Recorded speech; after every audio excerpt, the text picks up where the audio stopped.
Every year, the IRS releases a warning, a list of the most dangerous tax scams lurking in the shadows. They call it the Dirty Dozen, a lineup of schemes designed to confuse, intimidate, and drain the savings of unsuspecting taxpayers. And for seniors, the stakes are even higher. Scammers know older adults are more trusting, more polite, and more likely to fear the IRS.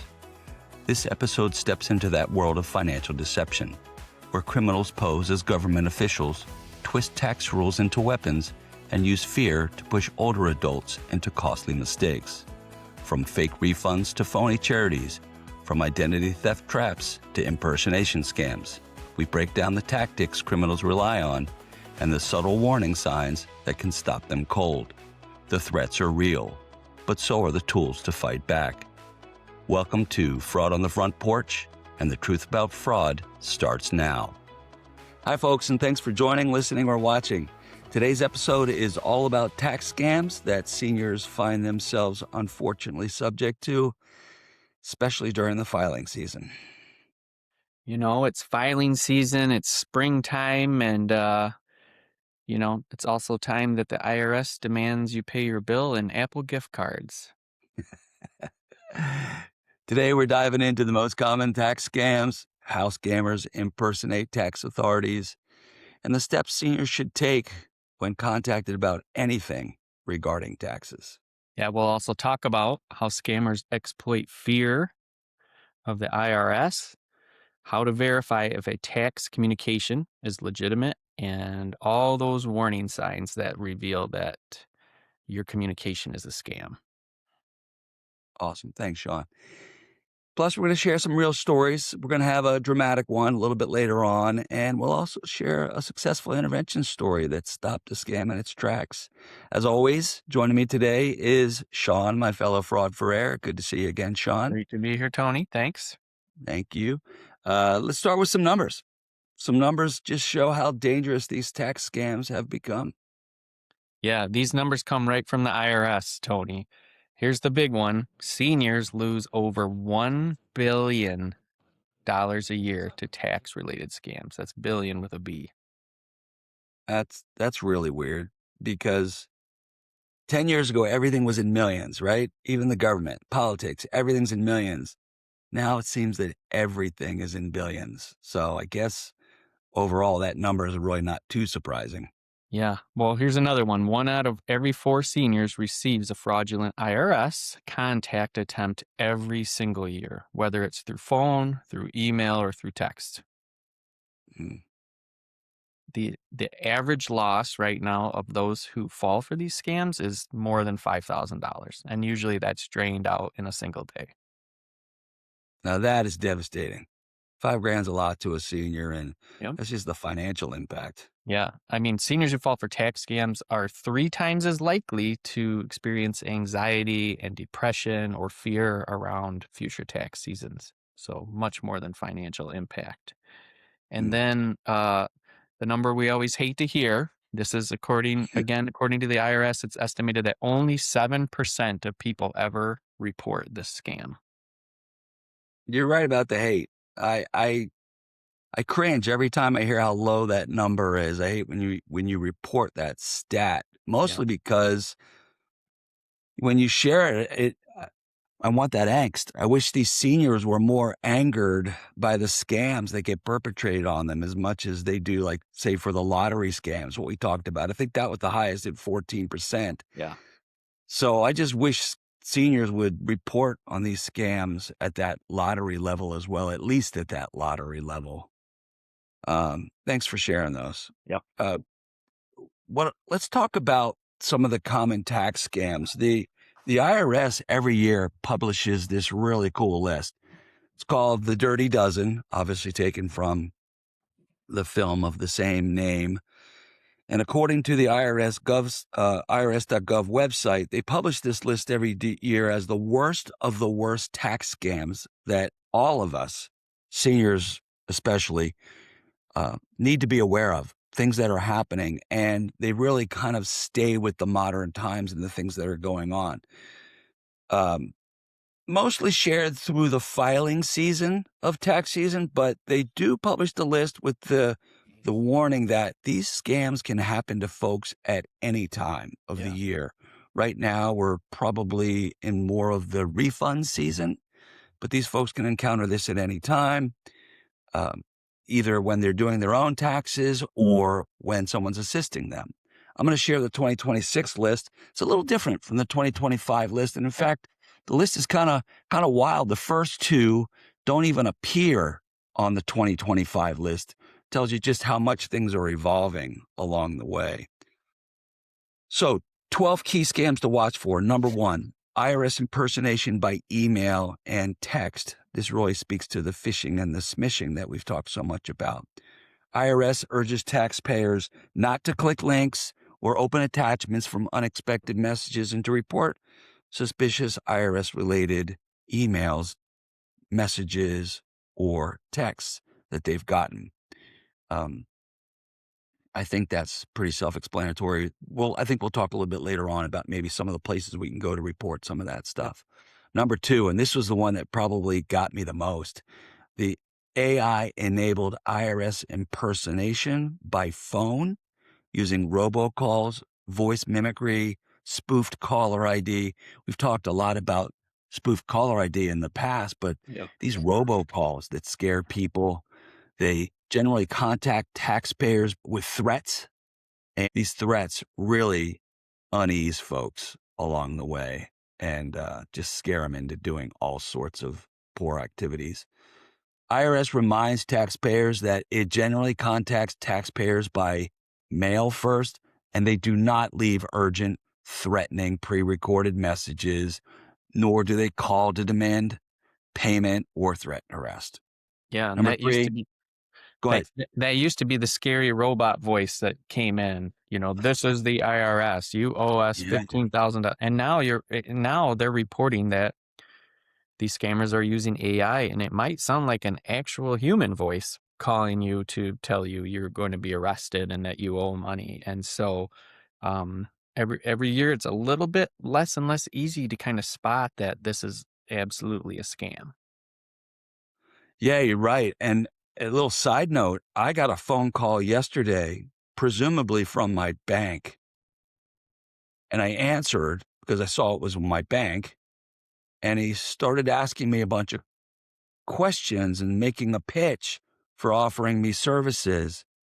And I didn't know if it was my bank really offering me services or just trying to get me to talk so it could use my voice in an AI phone call later on. Oh my gosh. They had my information about my mortgage and said, "You only have your mortgage with us right now, but we have a litany of services we can provide." And I'm sitting there thinking, how much should I divulge? Because that becomes the record, right? Yeah. I mean, obviously, people are going to see us on this podcast and they can dupe our voices that way. But I was just trying to be hyper vigilant. And I just said, "Thank you. I'm not interested at this time." And I quickly exit as quickly as I could. Who knows, It's a right? smart thing to do. Safety Uh, first. Safety first. Yeah. Exactly. All right. Fake charities. We've been talking about fake charities a lot. We won't get into this too much, but IRS reminds us that charitable donations only count if they go to a qualified exempt organization recognized by the IRS. Number four, this was a real eye opener for me, misleading tax advice on social media. I cannot believe anybody would take tax advice on social media, but the IRS continues to warn us that social media driven misinformation and disinformation remain major drivers of tax Yeah. scams. Number five, identity theft involving IRS online access. There are firms out there that will offer to help you set up an IRS online account. You don't need them. No. I've set one up most recently, not hard to do. You can do it yourself through the irs.gov site, and you should not rely on unsolicited third parties offering this kind of assistance. Number six, abusive, undistributed long-term capital gains. This one's a little more complicated. It's basically the abuse of a Form 2439. It allows shareholders of certain investment funds or real estate trusts to claim refundable credit for taxes paid on undistributed capital gains. If you're somebody who is affected by something like this. Most of us are not. But if you are, you probably already are working with somebody you should be working with, but don't work with just anyone off the street. Trusted CPA or long-term advisor is who you should be working with in that regard. Bogus self-employment tax credit promotions. Number 7, same situation. This was a SETC or self-employment tax credit that was essentially established during the COVID time. It allows folks to recoup a refund if they were self-employed and their work was disrupted during the COVID times when so many things were shut down. There's a lot of encouragement of inaccurate filings and the generation of improper refunds. The IRS reminds folks that most people do not qualify for these credits, and the IRS closely reviews the claims. Much more now so than they did when they were first being filed. As a result, taxpayers are filing these claims at their own risk, so beware. Number 8, ghost preparers. This one really bugged me. This is folks who prepare your tax return, probably charge you, but then refuse to sign the return.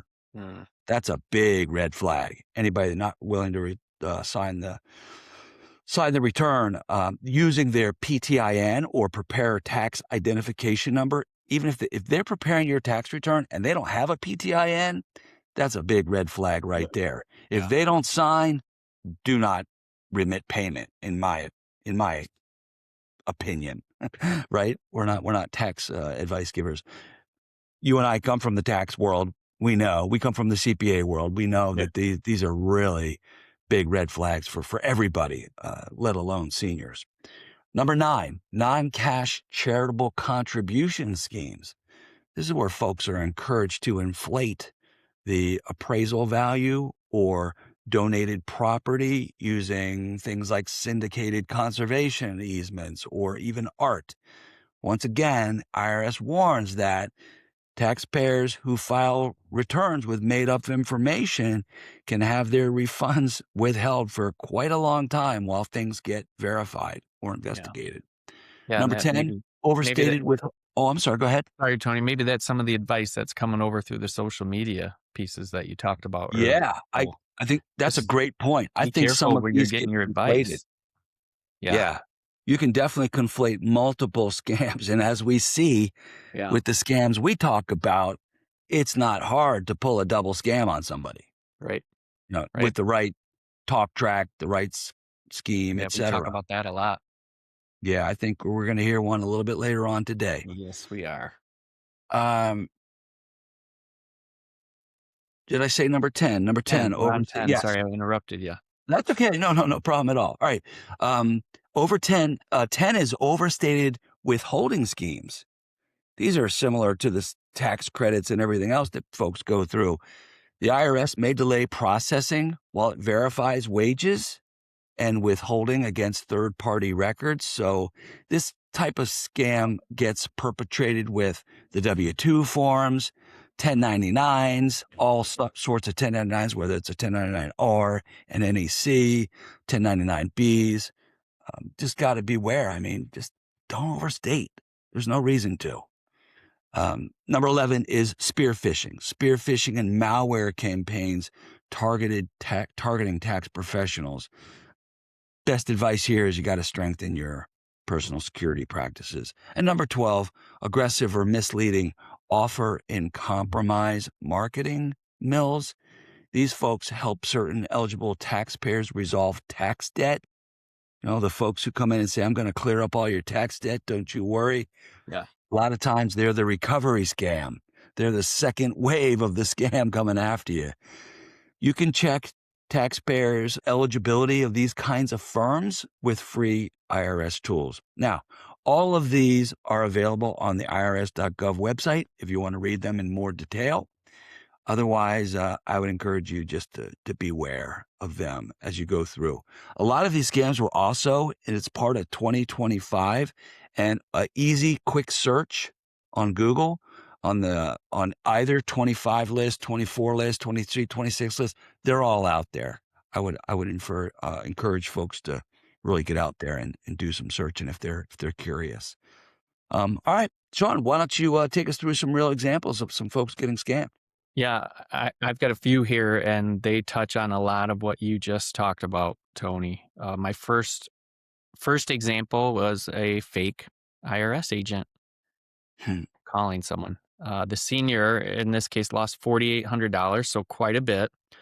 And it was a phone call from somebody claiming, hey, you owe back taxes. You need to pay them now. It was found out, luckily, because the senior's daughter noticed this person was demanding gift cards. We always talk about the gift card payment for everything is a huge red flag. Luckily here, this was reported timely enough. The bank was able to reverse those charges and the scam was reported. So Excellent. they did not lose all that money. Another quick example was a refund trap. This is an old one, but it still works. And the senior lost $2,300 here.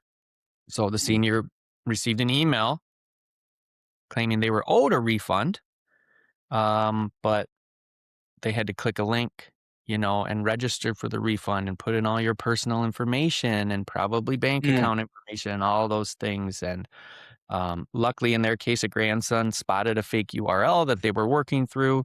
The identity theft was kind of circumvented, but the money was still lost, unfortunately. So you do have to be Mm. careful. People promising you money, just give me your bank account number. Yeah. The next example was a tax preparer switch, the old switcheroo. So that came from the list as well. Yeah. In this case, the senior lost $1,200. Someone posing as a tax preparer filed a return using stolen info. So Mm. that's something, I personally live kind of in fear of throughout the years because I have had my identity and social security number stolen in the past. And I've had to take steps to make sure that I'm protected, especially during tax season, because to file my taxes, I'm sure if somebody was dedicated enough, they could go and find every piece of information they needed about me. Try to submit a tax return very early. And so in this case, um, someone filed a tax return before the actual tax return was filed. Oh So the gosh. IRS now takes your legitimate submission and says it's a duplicate. And so you've already submitted. Why are you submitting again? And so Oh, that's um, frustrating. it's frustrating and it can be very painful. So in this case, the senior received their refund that they were owed after months of verification. Also, it's a lot of time and a lot of due diligence you have to spend with the IRS to make sure to verify you are who you say you are, and this is the legitimate return, and for them to ignore the first one that came in. Yeah, that's the way everybody wants to spend their Thursday, Friday, Uh-huh. Saturday, Monday, Tuesday Exactly. with the IRS On the on the phone. phone. Uh, On the phone during their busiest time of the year, so you're on hold yeah. for hours and hours. Yeah. And then one more quick story, Tony, and this is touches on the charity and the tax deduction from charity. I mean, we've had a whole episode on just fake charities and the lengths these Go back scammers and go listen. to. Yeah, the scammers go to collect your money. And in this case, a senior almost lost about $600 because they're claiming donations on their tax return and saying, hey, I donated to charity, here's all the information. Well, when the IRS checks against that charity's, registered name and numbers, nothing comes up because it's a fake charity and you can't write off money you give to a fake charity essentially at the end of the day. So Even though no, you no, think it's real. Doesn't matter yeah, if you think it's real, right? doesn't matter. Yeah, if they're not a registered charity, you can't write it off. So in this case, not really money lost except to the charity scam, and you're not able to write off that donation on your tax return. So just another piece. Again, if we'll talk a little bit more about it, but we really do, Tony, dig in deep into that whole fraud and scam in a previous episode. That last story you told made me wonder about all the things you see happening like at kids' schools. all the little organizations, the things they set up and the programs and all with Yeah. incredibly benevolent intent, going out soliciting parents, grandparents, etc., and how easily folks can give thinking they've given something Yeah. that was tax deductible when 9 times out of 10 they're not, Hmm. right? Certainly something to beware of when looking at taxes going forward. Thanks for sharing those. Sure. All right, let's talk a little bit more deeply about how the tax scammers actually operate. Uh, these IRS scams, they're all about fear, right? They've got some authority, and of course, their timing is impeccable. Yeah, exactly. And I mean, who isn't afraid of getting a call from the IRS? Nobody wants that call. You IRS calls Yeah. you. I'm That, afraid. that's a scary moment, even if it's fake. And so scammers are relying on that instant fear. Again, we talk about the fear and the urgency all the time. And a lot of these seniors grew up in a time where if you got contacted by the government in any fashion at all, that was very serious and very official, and you better pay attention. And so these fraudsters are preying on that type of emotion and that type of kind of gut reaction to that initial point of contact. Yeah, I mean, I'm old enough. I hear you owe taxes. My first thought's panic, Right. right? Like, I want to feel like, oh, I don't. But at the same time, you're like, maybe I do. Maybe I Maybe do. I What did missed I do something, wrong? you know? Yeah. Right. And so to that point, the scammer is going to impersonate an IRS agent or a taxpayer advisory service or your state tax department, even the Social Security department. I mean, they can impersonate anybody to Yeah. get you again scared right off the bat. And maybe even the caller ID is spoof, Tony. It might say IRS or U.S. government on your phone when the phone's ringing and you look down at the caller ID. And so, I mean, you add all that up, and plus they might already have fake case numbers made up or a fake badge they might try to show you through an email or an image or fake text transcripts already. I mean, they go to s- severe lengths to get you to pay attention to them right off the bat. Yeah. How do they choose their targets? Well, they will look at zip codes where you live. They will, if they have access to it, they will look up your income level. Um, they can most of the time look up if you're a veteran. They can look up if Mm, you are enrolled in Medicare. And so they can use all those different points about your life against you. They love to call during tax season. Right now is the time we're recording this. It's what we would say refund season, which is just after you file your taxes and you're waiting for the government to write you a check if yeah. you're getting a refund. So they wait till refund season to tell you something's wrong and you submitted it incorrectly. That adds a little bit of urgency and fear to their calls.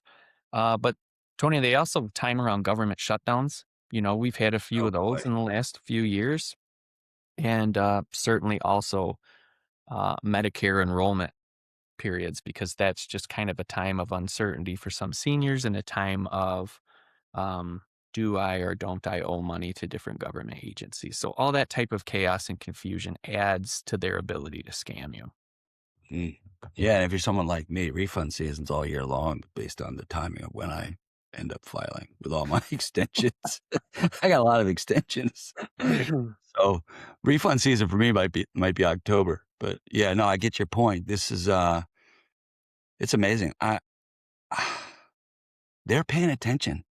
The Yeah. scammers are paying way more attention than we are. We're just Yeah. going about our business trying to do our job. Yeah. And Mm. once they hook you, they keep coming.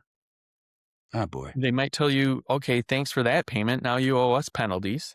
Or you're under investigation. I mean, that's the scariest thing, Oh gosh. they can say, okay, now you're under investigation. You've been frauding the government. You're in big trouble. You better pay me today. You're going to say, Tony, Yeah. you better pay today or you're going to jail or we're going to send people to your house. How scary is that? It's very Yeah. scary. And they're telling you to pay with gift cards, I'm sure, right? Yes, they are. Cryptocurrency, wire transfers, prepaids, prepaid debit cards. Prepaid anything. Cryptocurrency is somewhat traceable, but not really easily traceable. So yeah, that's a big one. Wire transfers, like you Mm, said, as well. mm. So quick summary, 3 main points to remember.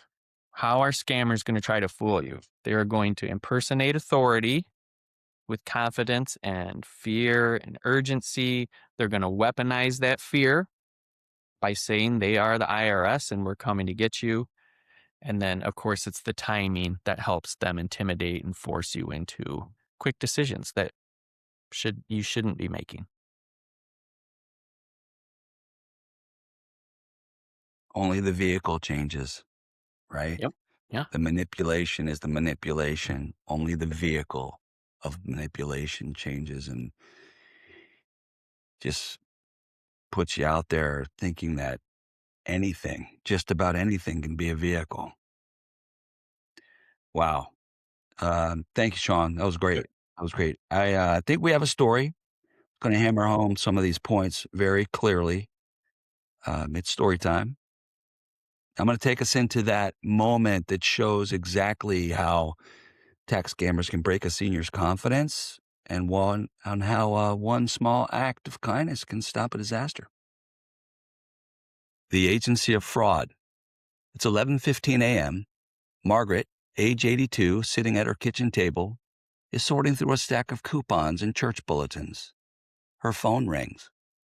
A deep, authoritative voice says, "Ma'am, this is Senior Agent Robert Collins with the Internal Revenue Service.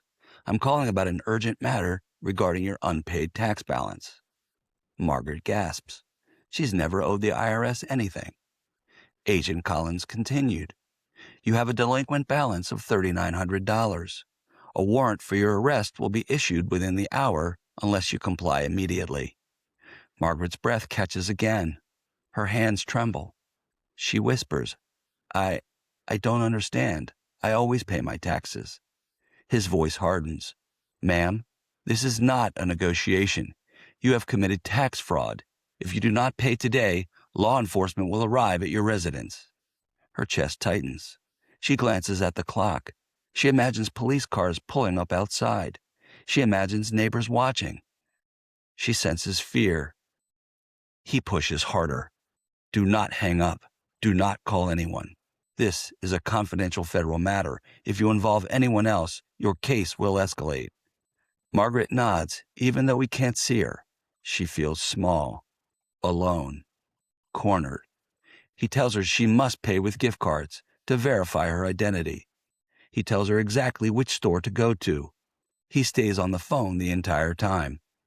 As she drives, he barks instructions. "Faster, ma'am, we don't have much time. Do not speak to anyone. Keep your phone on speaker. If anyone asks, tell them it's a personal purchase." Margaret's pulse pounds in her ears. She feels like she's being hunted. She reaches the store. Her voice shakes as she asks for the gift cards. Her hands tremble as she pulls out her wallet. The cashier, a young man in his 20s, notices her distress. He gently asks, "Ma'am, are you okay?" Margaret hesitates. The voice in her ear snaps. "Do not talk to him. This is a federal matter. Do you want to go to jail?" Tears fill her eyes. She whispers, I have to do this." The cashier steps closer, lowering his voice. "Ma'am, is someone on the phone telling you to buy these?" She nods. The cashier shakes his head. "Ma'am, that's a scam. The IRS doesn't take gift cards. They don't threaten arrest. You're safe. You don't have to do this." Margaret freezes. The caller hears the conversation and starts shouting, "Ma'am, do not listen to him. You are making a huge mistake." The cashier calmly holds up his hand. "Hang up the phone, ma'am, right now." Margaret's fingers tremble as she ends the call. The line goes dead. She collapses into a chair, shaking, a mix of fear, relief, and humiliation washing over her. The cashier brings her a cup of water. He helps her call her daughter. He helps her call the bank. He helps her breathe again. Margaret didn't lose a penny, but she could have lost everything. Sean, there's a little bit of a twist. on folks typically getting scammed, I'd actually contend that Margaret did get scammed. She just didn't lose any money this time.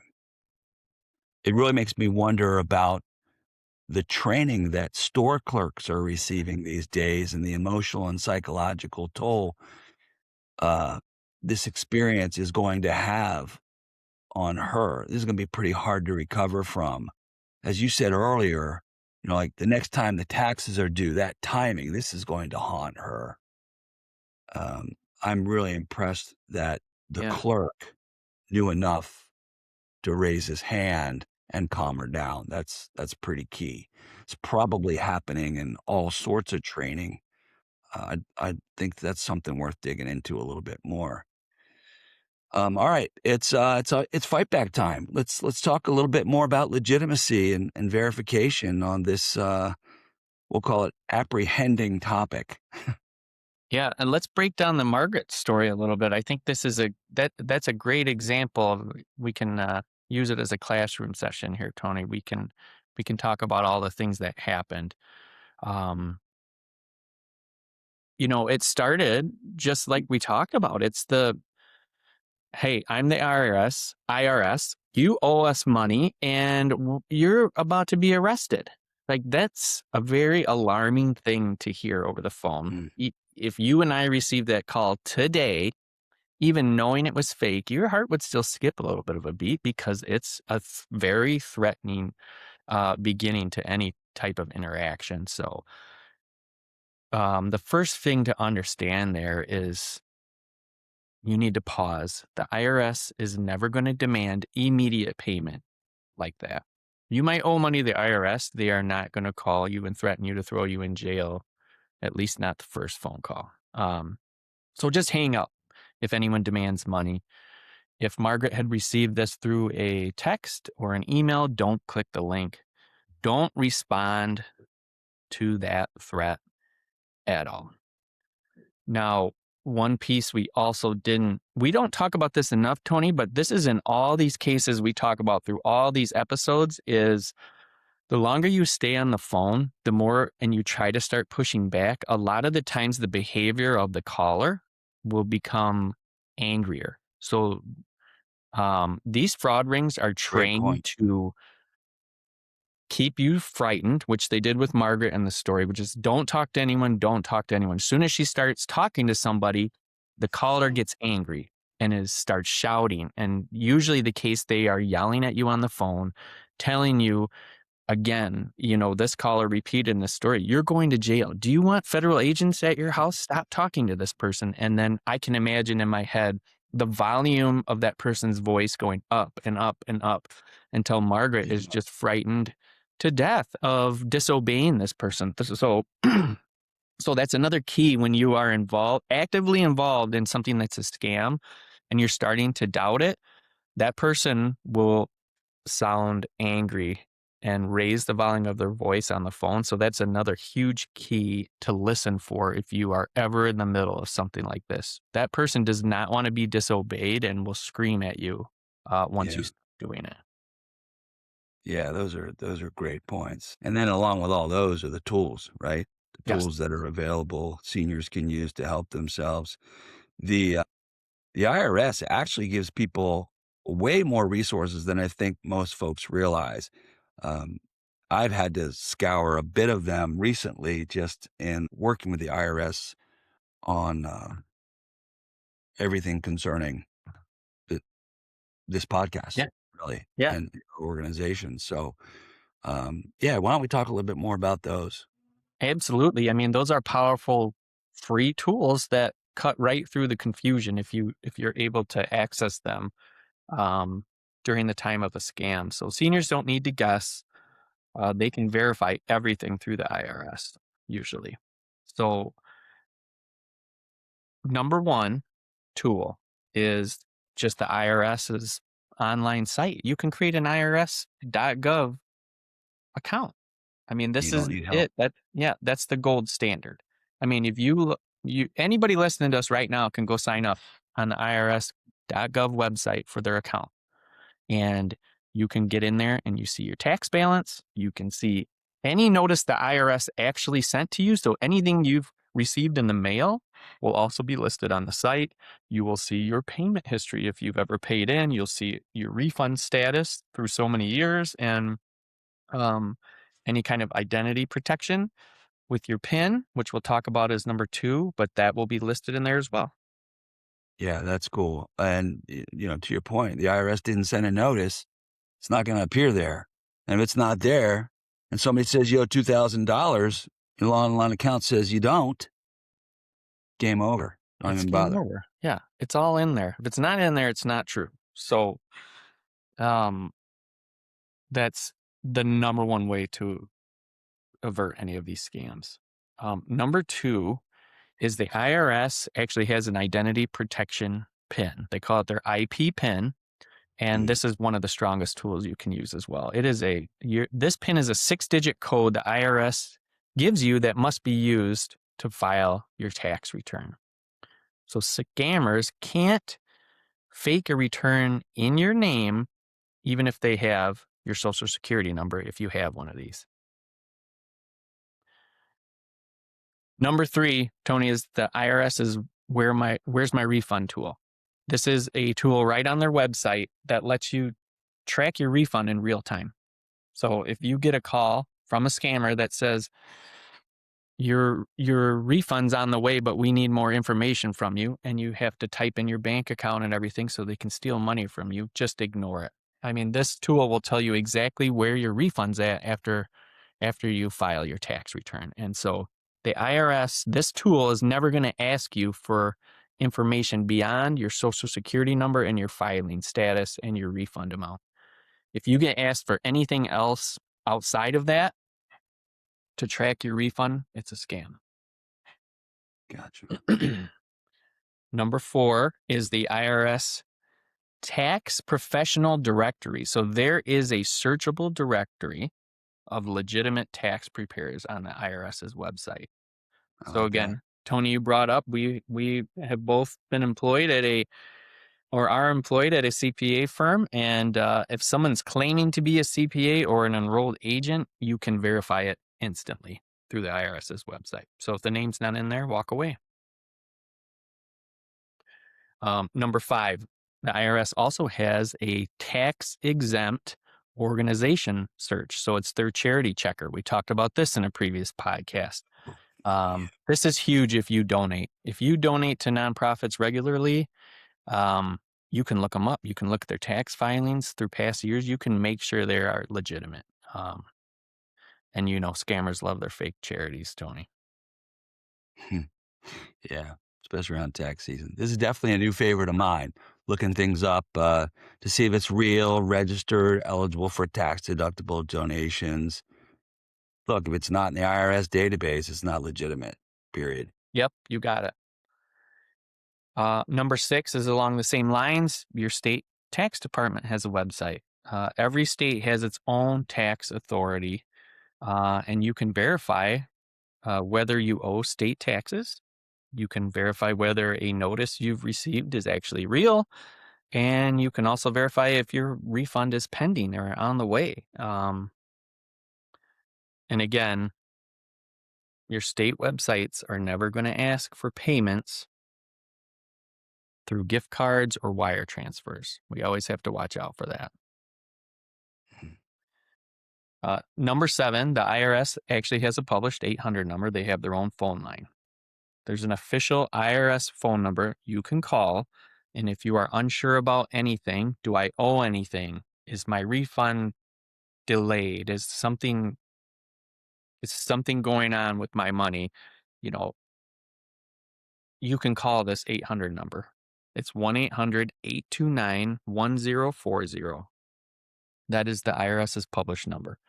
So if you get a call that's not from that and they're claiming the IRS, it's probably false. If the person, again, on the phone is yelling or threatening or demanding immediate payment, it is not the IRS. Number 8, credit freezes and fraud alerts. I mean, I talk about this all the time, Tony. I have my credit frozen. I don't want people messing with my credit. And so you can freeze your credit with Equifax Experian, TransUnion, Big you three. the big 3. And that just stops people from not only opening credit cards or bank accounts in your name, it stops people from being able to file those fraudulent returns. Perfect. And you get an alert if someone's trying to use your identity elsewhere. Number 9 is that IRS Dirty Dozen list that we just talked about. Um, the IRS publishes that every year. Yeah. It's a must read. They write it in plain English. It's easy to kind of take in. It's not really tax preparer or government jargon, but it's a list of what they think are going to be the most dangerous tax scams for this upcoming year. And I'm trying to think when I first saw the list for 26. It came out early. I mean, I think it came out somewhere around February, maybe even sooner. I'll have to go back and maybe look at the article, but they're on top of it. I mean, Yeah. like they know Yeah. what's coming. They've been seeing it all grow through the previous year, and they're making folks beware. And it's not great just for us and seniors that are reviewing it, but those who are preparing your taxes for you. Yes. Yeah. Yeah. They're trying to get ahead of the damage because, when they have to help someone, if they receive a fake tax preparation scam from somebody and it's not their real submission, and then they have to deal with the duplication and which one's real, that takes time out of their day too. So if they can get ahead of these types of scams, it's helpful for everybody. Yeah. Agreed. And I would just say lastly, Tony, you've got to have that trusted family member circle, your verification circle. We say this in basically every episode. I mean, this is the most powerful tool you can have. Have that circle of family or trusted friends or trusted professionals that you can talk to, ask questions to, if you get confronted with any of these weird situations and these scams. So if you get a text message or a call that says you owe money that doesn't feel like it makes sense or feels too threatening, you have to have this trusted circle of people around you that you can ask and bounce these ideas off. Agreed. Love it. And it's simple and it's human. Yep, that's that's right. It's really easy to have, and I recommend it for everybody. Excellent. All right, Sean, that was perfect. Easy to follow, actionable. Thank you for sharing those. Um, I think we're going to.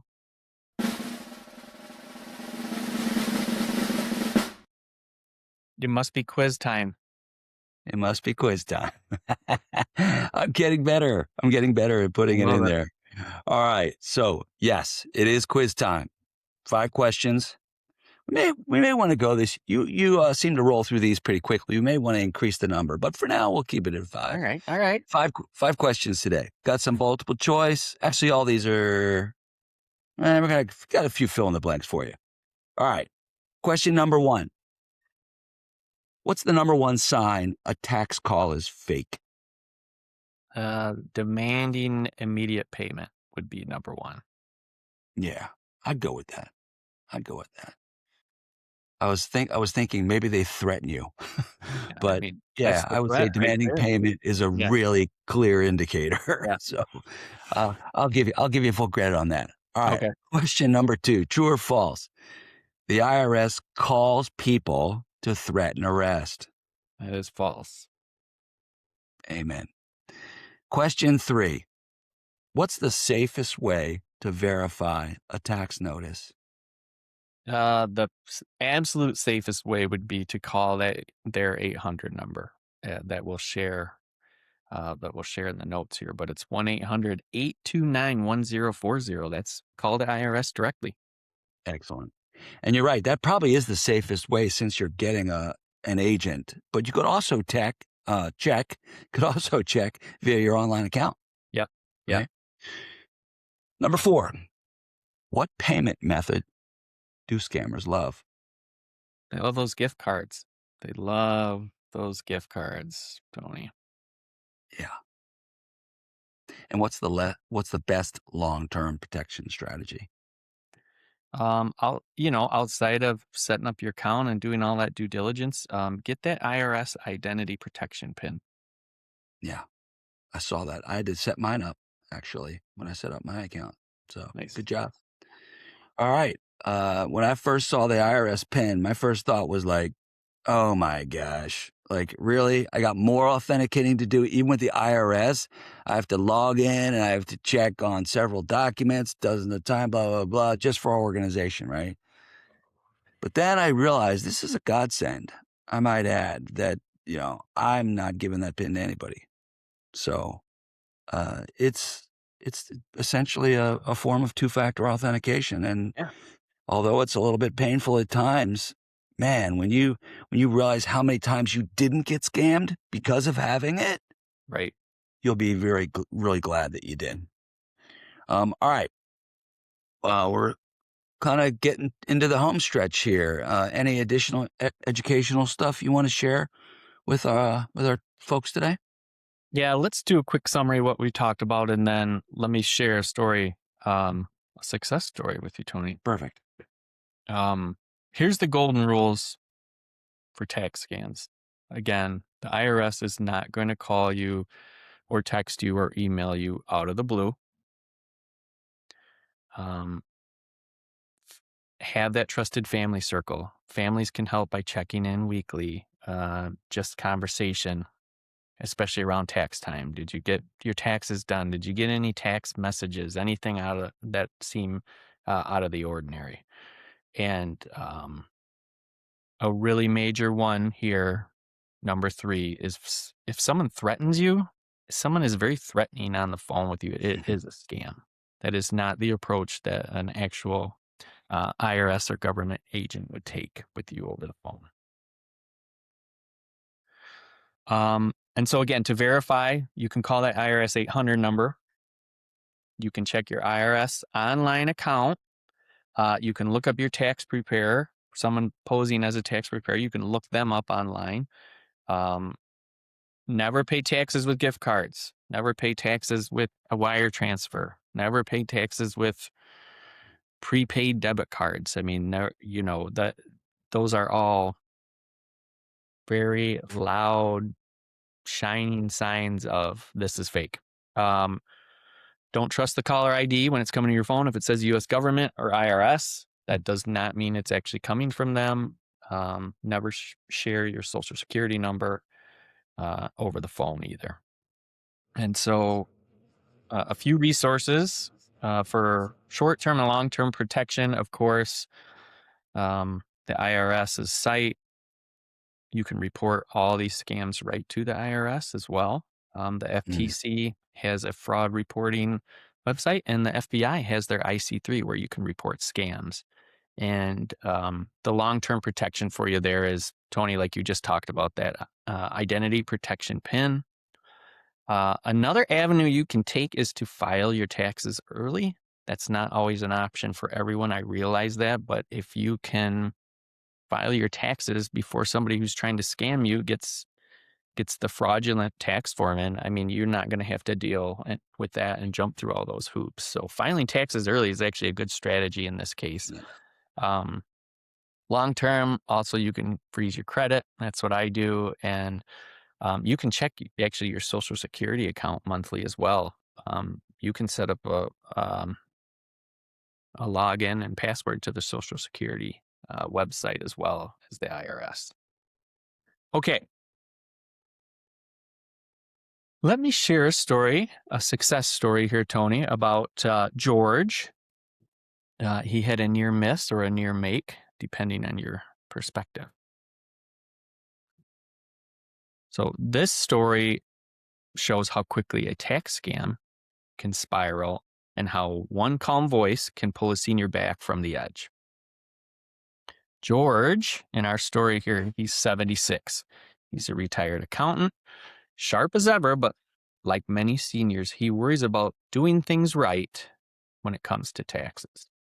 He's sitting at his kitchen table one afternoon, sorting receipts for the upcoming tax season when his phone rings. A stern voice says, "Mr. Thompson, this is Agent Miller with the Internal Revenue Service. We've been trying to reach you. You owe $2,700 in back taxes. If you do not make payment today, legal action will begin." George stiffens. He's never owed the IRS anything. He's always been so meticulous, almost to a fault. He says, "I don't understand. I file every year." The caller doesn't miss a beat. "Sir, this is not a discussion. You have been flagged for tax evasion." How's that for scary words, Tony? Tax evasion to an accountant. "If you do not comply, a warrant will be issued for your arrest." George's heart drops. He imagines police cars. He imagines embarrassment. He imagines losing everything he's worked his whole life for. The caller senses the fear and tightens up the screws. "Do not hang up. Do not call anyone. This is a confidential federal matter. If you involve anyone else, your case will escalate." George swallows hard. His voice shakes. "What do I need to do?" The caller says, "You must pay immediately using prepaid debit cards. This will verify your identity and stop the warrant." George hesitates. He's old school. He's never paid anything with a prepaid card. The caller snaps right back. "Sir, if you delay, law enforcement will be notified. You have limited time." So George grabs his keys. He keeps his phone pressed to his ear as he drives, and the caller is barking instructions the entire time. "Go to the store. Buy the cards. Do not speak to anyone. Keep your phone on speaker and move quickly." George's hands tremble on the steering wheel. He feels trapped, like he's being marched towards a cliff. He reaches the store. He walks toward the gift card rack. His breathing is shallow. His palms are sweating. The caller says, "Pick up the cards and read me the numbers now." George reaches for the cards, but then a flicker of doubt and a memory. His daughter's voice from months ago. "Dad, if anything ever feels off, call me first, please." George's hand freezes in midair. The caller barks, "Sir, do not stop. We are running out of time." George whispers into the phone, "I need to call my daughter." The caller explodes. "If you call anyone, you will be arrested. Do you understand me?" George's heart pounds. His hand shakes, but something inside him, pride, instinct, maybe both, pushes back, and he ends the call. His phone immediately rings again and again and again, the same number, the same pressure. He silences it and he calls his daughter. She answers instantly. He tells her everything, the debt, the threats, the urgency. She listens calmly. Then she says the words that break the spell. "Dad, the IRS doesn't call people. They don't threaten arrest. They don't take prepaid gift cards. This was a scam." George sinks onto a bench near the checkout lanes, overwhelmed with relief and embarrassment. His daughter stays on the phone with him as he walks to his car. Then she helps him call the IRS, she helps him call his bank, and she helps him breathe again. George didn't lose a penny, not $2,700, not anything. And all it took was one pause, one phone call, and one daughter who knew the signs, and one senior who trusted her just in time. That's a great story. I cannot imagine the fear that sets in to someone, as you said, when someone official sounding says you're in trouble for tax evasion. Ugh. I mean, it sounds funny in the movies, right? Recounting Al Capone and all the Yeah. mystery and, Yeah. whatever, fervor around that. But if someone called and I believe them, I would be a little shaken. Yeah. Just simply trying to clear my name, right? Yep. Good for his daughter to come in like that. His story was very similar to Margaret's in that all it takes is lighting the match, right? Just lighting that fuse of fear with the individuals. So I'm glad George got himself out of it. Thanks for sharing that. Yeah. All right, Yep. time to close things up.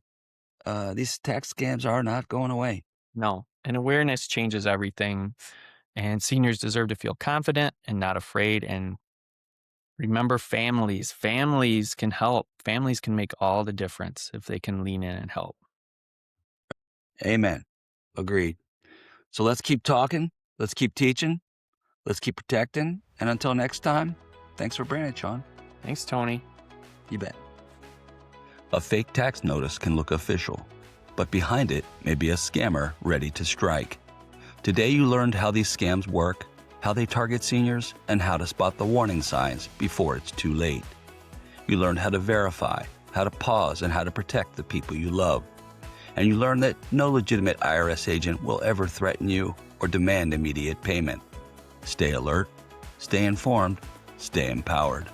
And always remember to pause, question, and ask for help.